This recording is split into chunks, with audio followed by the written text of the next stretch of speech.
और आप लोग कैसे हो। मेरा न्यू वीडियो में आप लोग का वेलकम है। फिर एक धमाका संग लेके आ चुका हूँ आप लोग के बीच में। जो भाई मेरे गाना को सुनते हो तो लाइक कीजिए, कमेंट कीजिए, सब्सक्राइब करना भूले। इस गाने को अधिक से अधिक शेयर कीजिए ताकि भाई को नोटिफिकेशन चैनल पर मिल सके। चलिए, यह गाना मगही के ट्रैक पर लिखा हुआ सॉन्ग है और आप लोग इस गाना को लाइन बाय लाइन सुनिए और मस्त लगे तो भाई के लिए लाइक कीजिए, कमेंट कीजिए, सब्सक्राइब करना भूले। चलिए, आप लोग को सबसे पहले मुखरा सुनाते हैं। अब मुखरा आप लोग को मस्त लगे सब भाई के लिए लाइक कीजिएगा। चलिए। पान के पतैया जैसन खोजले बारू दुल्हा हमारे जान हो। यहाँ दो बार गाना है। पान के पतैया जैसन खोजले बारू दुल्हा हमारे जान हो।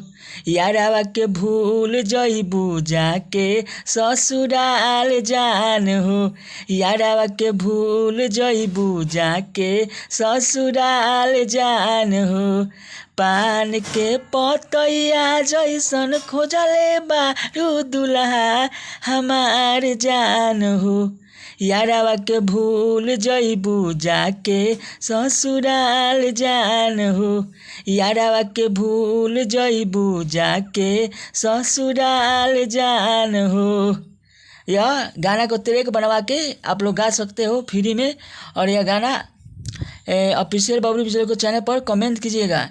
जो भाई मेरे गाना को सुनते हो तो मोबाइल नंबर इस चैनल पर है, आप लोग खोज लीजिएगा, इस चैनल को शेयर कीजिए ताकि दूसरे के पास जाए। चलिए, अंतरा सुनाते हैं। अंतरा मस्त लगे तो भाई के लिए लाइक कीजिए, कमेंट कीजिए, सब्सक्राइब करना भूले। चलिए। जाता रू दे के दिल में जखम हो, तुहरा से प्यार हमार होई न कम हो। यहाँ दो बार गाना है। जाता रू दे के दिल में जखम हो, तुहरा से प्यार हमार होई न कम हो।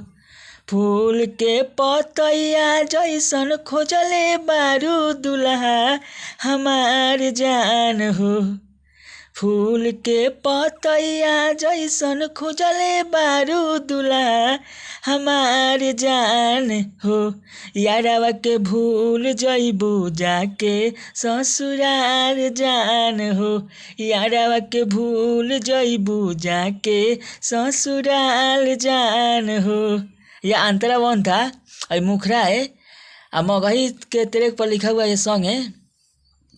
चलिए, अंतरा तू सुनाते हैं। अंतरा तू आप लोग को मस्त लगे तो भाई के लिए लाइक कीजिए, कमेंट कीजिए और सब्सक्राइब करना भूले। और मेरे चैनल को अधिक से शेयर कीजिए। भाई लोग थोड़ा मेहनत कर रहे हैं, आप लोग का आशीर्वाद है। गाना बहुत अच्छा से लेके आऊँगा। चलिए, अंतरा तू सुनाते हैं। बबलू बिजोर जैसन पहले नहीं खुदुला, देखला के बाद ओके लागता वे फूला। ए भाई अंतरा तू।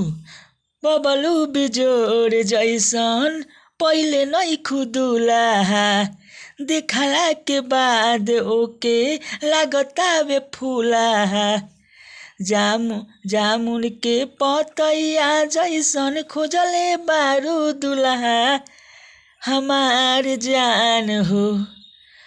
जामुन के पतैया जैसन खोजले बारू दुल्हा हमार जान हो। यारावा के भूल जइबू जाके ससुराल जान हो। यारावा के भूल जइबू जाके ससुराल जान हो। यह मगही ट्रैक पर लिखा हुआ सॉन्ग है, लाइन बाय लाइन। इस गाने को ट्रैक बनवा के गाइएगा। और यह जो भाई के मेरा गाना चाहिए तो मेरा मोबाइल मैसेज कीजिए, मैं आप लोग का गाना देंगे और आप लोग गाइएगा। और चलिए, अगले वीडियो में आप लोग का वेलकम रहेगा। फिर धमाका सॉन्ग लेके आऊँगा।